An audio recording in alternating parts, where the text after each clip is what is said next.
Lucky Land Casino, asking people, what's the weirdest place you've gotten lucky? Lucky? In line at the deli, I guess? Aha, in my dentist's office.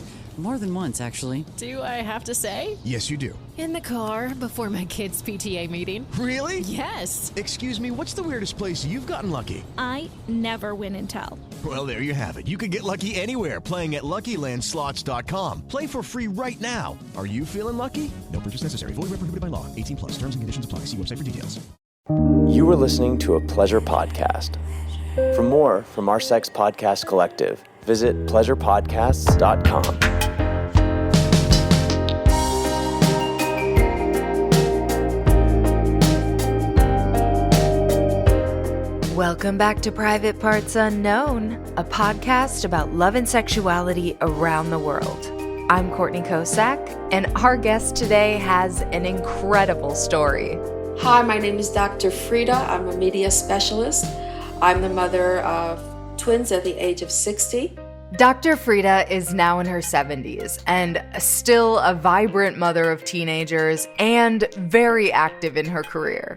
She's a media specialist who uses her psychology background to contribute commentary on high-profile stories. So we're going to talk a little bit about the Johnny Depp versus Amber Heard case that has been in the media. I'm sure you've seen it. How could you miss it? And we're going to get into that further in a future episode because the TikTok and Twitter hot takes were truly wild. And I really want to unpack the misogyny and internalized misogyny behind all of that. But today, Dr. Frieda is going to give us a primer on toxic relationships, how to avoid them, and how to rewire abusive patterns that might be lurking around from your upbringing. But first, we're going to talk about her outlier experience of having twins at age 60. Oh my God. I am so excited to talk to you. I was excited to talk to you about what we'll get into as our second topic.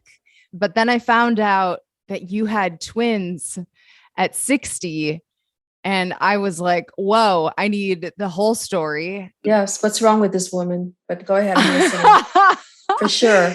Well, I mean, so I guess, were they your first? Were you in a relationship? Had you put it off for career? None of the above. How did it happen? None of the above. Right, none of the above. You know, people think I married a younger man or who knows what. But the truth is, and the real story is that my husband, who nobody asks about, is the one who wanted it. So I had nothing to do with it. But I did have a son at the age of 53. And he was so happy about it. He wanted siblings for my son, and we could just keep going on forever. But we stopped, of course. And I'll tell you, it's a gift. It's a gift. And what's interesting for your generation is for you to know that life is long enough today that you can go ahead and do these things. As we're living longer, younger, here I am at this point in my life. I'm in the media. I'm doing everything. I'm enjoying everything I wanted to always do. I'm finally doing it. So it's like I'm starting at when I'm supposed to be doing something else, I guess ending, I don't know. But I'm still the same person, the same energy, no problems. Everything is good. But the biggest message, and you saw one of them, they're just wonderful kids. Yeah. Is that women shouldn't fear getting older because they live their lives. Oh, I'm 30. Oh, I'm 40. Oh, I'm 50. But so what? I found that when I turned 60, life didn't only begin for the twins, they began for me. Because basically, there's something energizing about having done everything, gone through everything, and now you can focus on your own self, your own needs. I find that when you're older, it's really easier. So I had two sets. And when I had my older children, it was very confusing for women. Children or career, relationship or career. Oh, so I have 5 children altogether. Okay, so how young are the oldest? So this gets crazier as we talk. So after we're finished, you're going to go tell him, you won't believe this lady I just spoke to. Oh my God, what's wrong? So what happens is, so I wanted a career. I wanted to be in the media, and I had absolutely opportunities. But at that time, I wanted to please people around me. The media is not something to obtain to. So at that time, women who were career oriented did not have children. So when I had the kids then and was going to school, how can you leave your kids alone? And was I a bad mother? But what about my life? And I noticed in my practice, after I did open a practice, that women in their mid-30s came to me and they felt really lost. And they said, is this it? Is this all? Where do I go? I have my kids. What about me? So, you learn from your patients. And I saw that I need to have something that won't leave me empty. Because the kids, and I'm sure you're too young to have children, but eventually. Oh, yeah, right. I'm too old. I'm like 38. Oh, wow, you're ancient. Please. I know, right? But, it's interesting because today, 38, women are having kids in their 40s now. Mm-hmm. So it's something that's not unusual. And women have waited because they didn't want to be bogged down. And when you're older, you don't settle. If you met somebody or you meet somebody, they're ready in a place, you're ready in your place. You absolutely have more time and more money. When I had my first son, I was so nervous. They put him in my arms and they said, you can go home now. And I said, you mean you trust me to take this home with me? How old were you then? I didn't realize it was mine, whatever. So the first child I had, I was 26. Okay. And that was like pretty standard. Right? At that time. Matter of fact, I was putting my husband through law school and people were saying, well, what are you waiting for? I got married when I was 22 and 4 years later, I waited for him to finish, not to interfere with his career. So basically, that was a choice that women make. And as far as I'm concerned, I never felt there was anybody out there. If they were out there, then they either had the career or the kids. So people used to call me greedy, selfish, but they still do the same thing now. So I've always had that stigma, but I'm so happy that I got it in, because the worst thing in life is I could have, I should have. You got it in. You did what you wanted. I wasn't going to tell anybody my age. And then I got off the elevator and the head obstetrician said, if you tell your age, you can help women around the world, to inspire them to have a life after 60, to know it's not over, not to have necessarily babies, but careers. Was your gynecologist, were there concerns? Did you do IVF? Like how? I did IVF. I did in vitro. It was very smooth. There wasn't any kind of, problem. And my pregnancy was very uneventful. I was elated. I was overjoyed. I had no negative feelings afterwards at all. And these children are so independent and they're so contented and things come so easy for them. It's a different generation now with the social media, the connecting to around the world for them, where my older generation, they didn't have that kind of connection. And parents do worry. I do have to say their kids are too much into the computers. But guess what? If you see them for dinner time or whatever, they'll have information that my older kids never had. How do you know that? So they are really learning up there. They're not just slouching and gaming all the time. And games also teach you to be competitive, think quickly. I wish it wasn't so violent, and that's the negative part. But having children later, is no longer what it used to be. And it's a good thing, because you are not feeling that you're missing out. You did your thing already. Do you feel like that makes you a better parent? It makes you a better parent, because I wrote a whole dissertation on that. So I really feel that if you're prone to have a career, then that is the way to go first. And then you can enjoy the process of being with your children and have the time. So I'm really blessed. I thought I'd be too old. My husband said, don't tell anybody, but everybody found out. And who cares? I mean, is it energizing for you? I'm looking at you and it's hard to believe you're 60, let alone old enough to have a 15-year-old. I can't believe it. Life goes fast. You have to get it in. I'm telling you, it's long enough to get everything you want, but you have to take advantage of the time that you really have. Like my husband used to say, oh, you can't tell the difference between a 30 and a 6-year-old. And I said, sure. Are you kidding me? But you know what? I'm not a different person than I was before. I still am ambitious. I'm still energetic. I still do all the things. Who you really are doesn't really change all that much. It really doesn't. So, just enjoy the process, but definitely don't live in fear of what's to come, because there's really nothing negative to come anymore. Women are independent. They can make money if they want to. They can have relationships when they want to. So it's a healthier time to have these kind of options. Hey there! Did you know Baker's always gives you savings and rewards on top of our lower than low prices?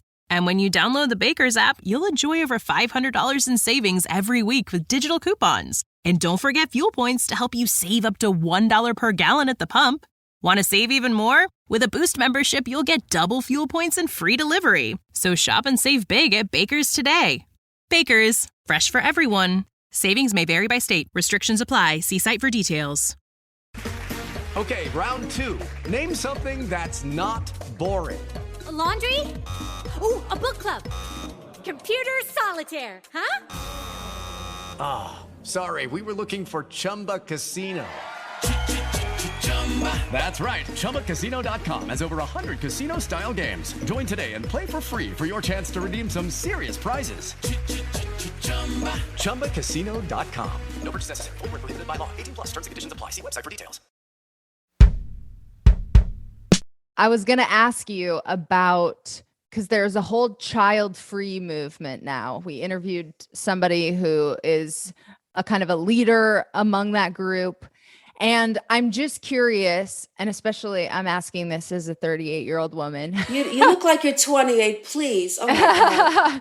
But, you seem like a total career woman, and also you've had 5 kids, and that seems like it's been important to you as well.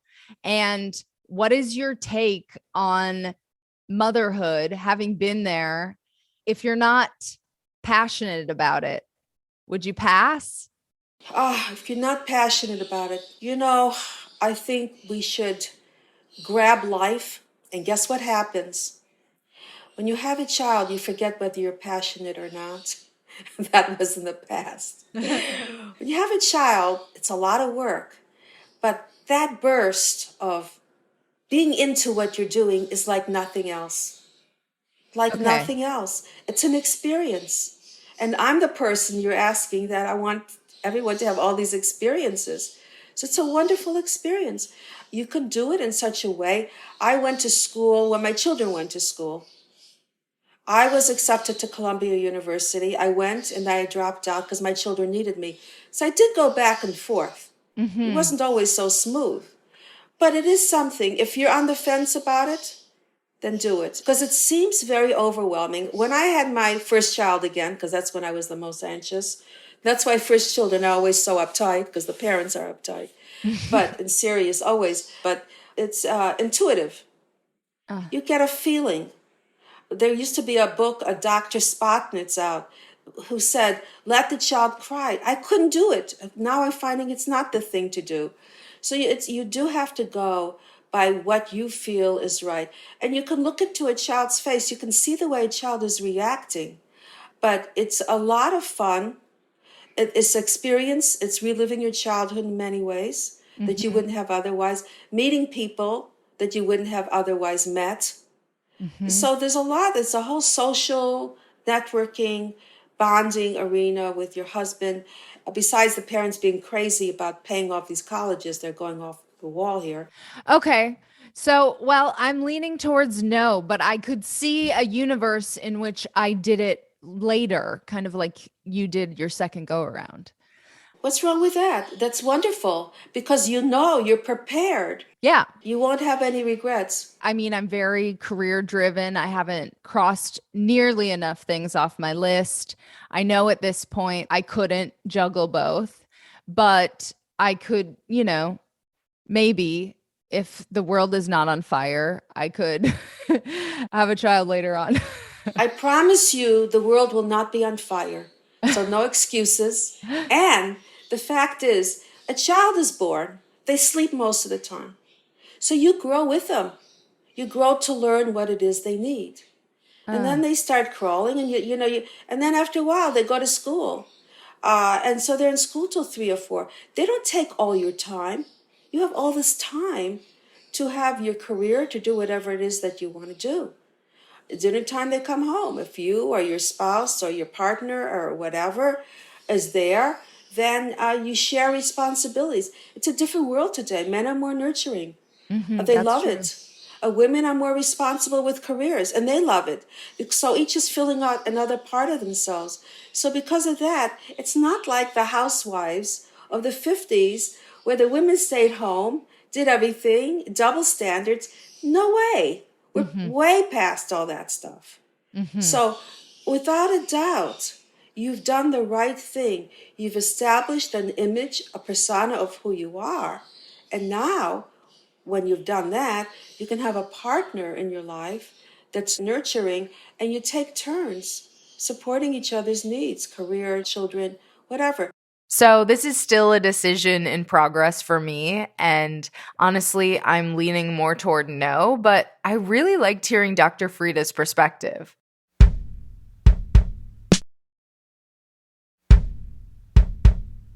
Okay, so the other thing I want to talk to you about is, the Johnny Depp Amber Heard trial has been in the media like crazy. Yes. And I think we saw a lot of misogyny and internalized misogyny come out. Anyway, the whole thing was ugly. And I want to do a whole nother episode about that. So I kind of want to focus on toxic relationships. But before we get into that, you're a media expert. Did you have any takeaways from seeing that play out in public? It was obvious from the beginning. It's so simple. Look at their backgrounds. He came from an abusive mother whose father didn't speak up and finally left. She came from relationships where she was the abuser. And there you go. We do relive our parents, whether we like it or not, at an unconscious level. We'll often pick our parents as a mate in our lives because it's a familiar situation. Even if it's dysfunctional, it's comfortable for us. So right from the beginning, this was set up not to work. So that's what toxic is. Being involved with people that are familiar but are not good for you. Another toxic example is when you are with somebody who's jealous of you, who controls you, who micromanages you, and you say, oh, he's really into me. He really cares about me. Wow. No, this guy or a woman, both roles, feels inferior and wants to put you down a few notches so they can feel better about themselves. So you have to be very careful about what a healthy relationship is. A healthy relationship is when each person takes turns supporting each other, but also find out about their background. Don't get intimate right away because that mars everything. You don't know what you're doing. You're in love. The first 3 years is the romantic stage. Everything's wonderful. Then all of a sudden, they leave each other. It's over. People don't stay long. And then a push of the button on the internet, they can get somebody else, which is not good. It's way too easy. So, okay, we're talking about toxic relationships. And in their case, it was abusive. So is there a difference between toxic and abusive? And you mentioned a few, but what are the other red flags you should look for? Well, we're talking about emotionally abusive, physically abusive. There's abuse when you don't feel that you lost who you are in this relationship.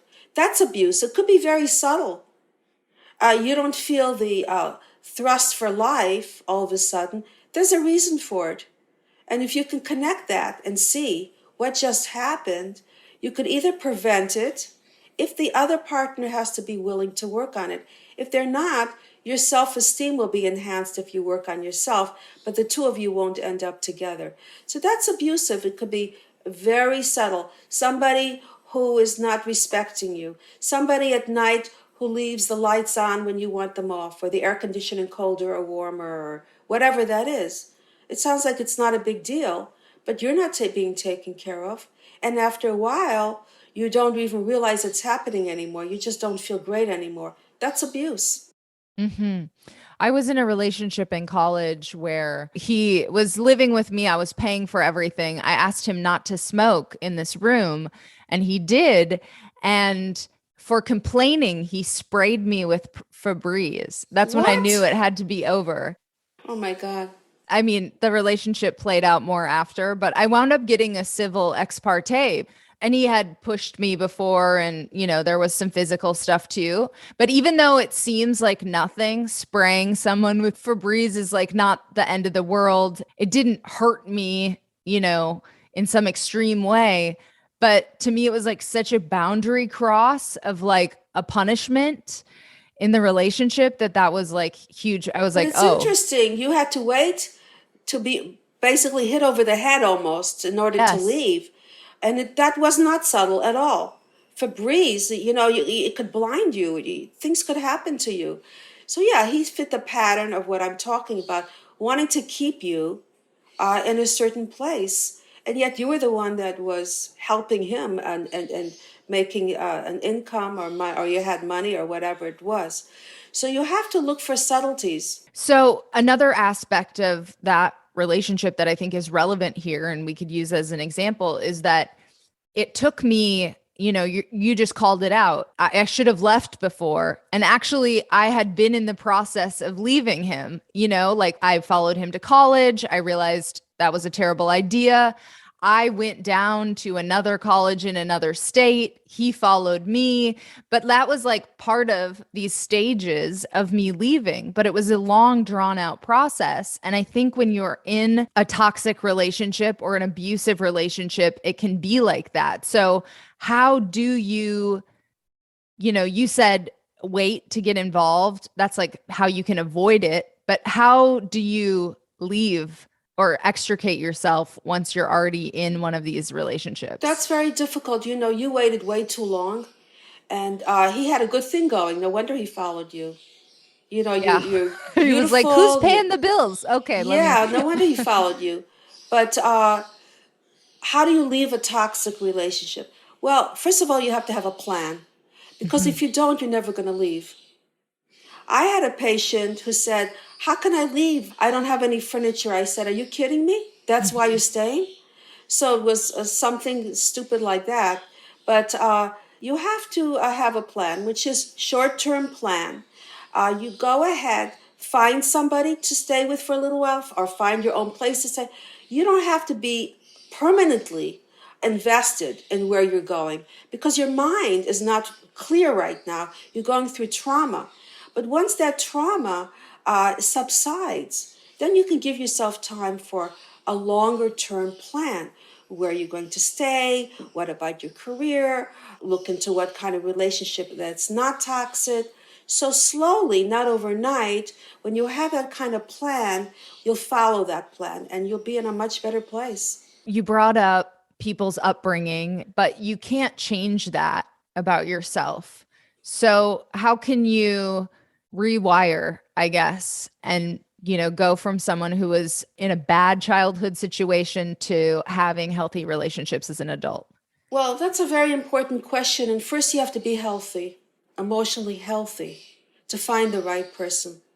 Because if you're not, if you don't have the right path for yourself, if you don't have the right self-esteem, if you think you don't deserve better, well, you're not going to get better. So you have to be able to put yourself in the right place first. The opposite of what women are told. Who you meet, that's who you'll be. Absolutely not. So you have to have your own independent image first. And then the question was how to avoid being in a toxic relationship. Find out who the friends are. Find out what the friends say about this person. The family. Is the family functioning? Does he like his parents? Or she like her parents? All that stuff is going to give you information about who you're with, which is much more important, I hate to say this, than the attraction itself. Because if you have all these ingredients first, you know what happens? The attraction follows, and that stays much longer than the other way around because you have substance in the relationship. Having true friendships is really a prerequisite. My boys, now that turned 15, they have friends, girls, boys, and they're socializing. And how they're comfortable treating, they're going to go out and feel comfortable with that pattern. So you have to develop a group of people in your life that give you the feeling of being important, support what it is that you want. Relationships you can't always support at the same time, or you take turns, but that kind of healthy prerequisite with platonic relationships is extremely important before you get involved with someone, before you have a partner in your life. We were talking about this in the beginning. If you find your own self first and you're in a good place, you find somebody who supports that, not takes it away from you, because you develop a pattern, and that pattern pretty much stays. So don't try to change. Don't try to promote that person. You're not a social worker.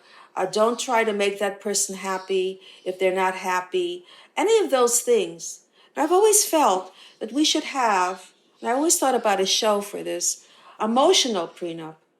Not about money. It seems so crass. It's like, oh, we're going into this, but be careful just in case we get a divorce. If I thought this way, I would have been divorced a long time ago. Because you can't think of that. My take on marriage is you got to stay, you got to work on it, because if you don't, you get somebody else's problems. Which, by the way, there's more higher divorce the second time around than the first time.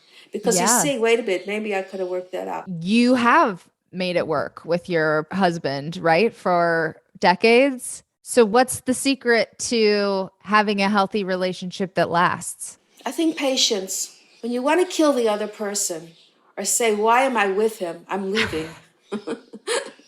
Guess what? Put everything down, don't throw anything, and wait it out, because eventually something happens. They say, hey, wait a minute, maybe I am better off with that person, and maybe I'm going to regret it. I had a patient whose husband wrote out a plan. If you want to leave me, this is what's going to happen. Well, the thought of actually physically leave, she threatened him all the time. It's wait a minute. You mean you're going to be with somebody else? And you're going to have a good life with somebody else and replace me? I'm supposed to be the most important person. So that right away changed things. So leaving somebody in your mind is okay. But what happens eventually, when you go through trials in life, it's not easy. The person that's closest to you is the one that really gets the negativity that you go through from the day-to-day events. So you heard it from Dr. Frieda Privates. Patience is the key to a long, happy relationship. And it is so true. Our partners can get the worst of us sometimes because we tend to unload at home. And hearing her say that is a really good reminder that bearing the brunt of that negative energy over and over and over again is so not fair to them. I love the idea of an emotional prenup. Thanks again to Dr. Frieda for such a fascinating conversation. She is such a character, and it was so fun to chat with her. And I think she offered up a really interesting perspective on both toxic relationships and motherhood. Truly out-of-the-box motherhood. Like I said, I want to explore the misogyny and internalized misogyny of the Depp Heard trial more. And actually, if you're an expert on the subject, or you have really strong opinions on the TikTok hate or the Twitter vilification of Amber Heard, I would love to hear from you. So if that's you, please shoot me an email at privatepartsunknown.com, or even if you just want to share an article with me, would love to hear from you. And of course, make sure to follow the show at Private Parts Unknown on Instagram and at Private Parts Un on Twitter. I am at Courtney Kocak, Kocak, on both Twitter and Instagram. And make sure you're subscribed to our newsletter. It's just privatepartsunknown.substack.com. But to make it super easy, the link is in the episode description. So just head down there and sign up. Shout out to Amy Rausch for the bomb-ass theme music. For more info about Amy and her music, check out amyroush.com. That's Amy, RAASCH.com. This episode was mixed by Mike Castaneda of Plastic Audio.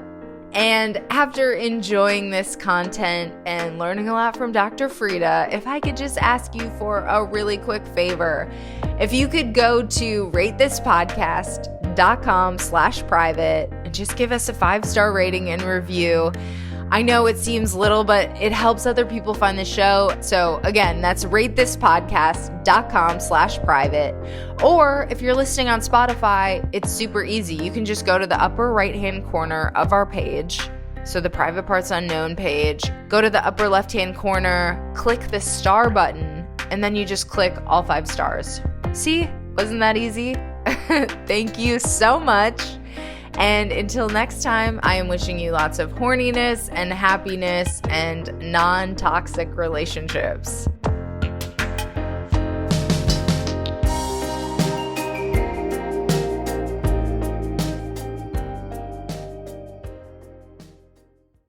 It is Ryan here, and I have a question for you. What do you do when you win? Like, are you a fist pumper, a woohooer, a hand clapper, a high fiver? I kind of like the high five, but if you want to hone in on those winning moves, check out Chumba Casino. At ChumbaCasino.com, choose from hundreds of social casino style games for your chance to redeem serious cash prizes. There are new game releases weekly, plus free daily bonuses. So don't wait. Start having the most fun ever at ChumbaCasino.com. No purchase necessary. VGW Group. Void where prohibited by law. See terms and conditions. 18+.